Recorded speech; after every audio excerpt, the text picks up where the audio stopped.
আমরা মূলত ইনফার্টিলিটি নিয়ে সাফার করছিলাম। কলকাতা বেস একটা হিমাটোলজিস্ট ডক্টর তুফান কান্তি দুলাই, উনি আমাকে রেফার করেন নোভাতে ডক্টর ঐন্দ্রী সেননা ওনার কাছে দেখাতে বলেন।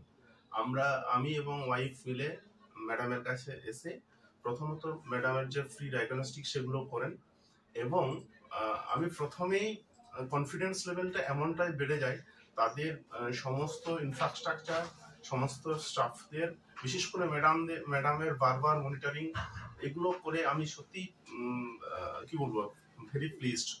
এবং সাথে সাথে আমরা যে একটা ভয় ছিল যে ইনফার্টিলিটি পেনফুল, হাইলি কস্ট, এটা মোটেই নয়, কিন্তু এটা সাধ্যের মধ্যে এবং যে কেউ এটা করতে পারবে। ঐন্দ্রী ম্যাম সত্যি কথা বলতে অত বড় মাপের ডাক্তার, এমন ভাবে মিশে যান উনি সমস্ত পেশেন্টের সঙ্গে, একদম ভেরি ক্লোজড।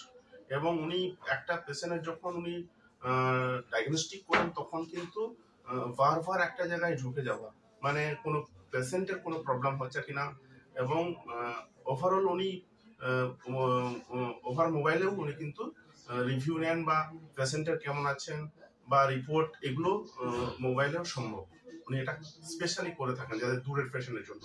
তো আমরা বীরভূম থেকে এসেছি, আমার কোনোদিনই এখানে হেল্পলেস বা ইনসিকিউর ফিল করিনি। I am very fortunate.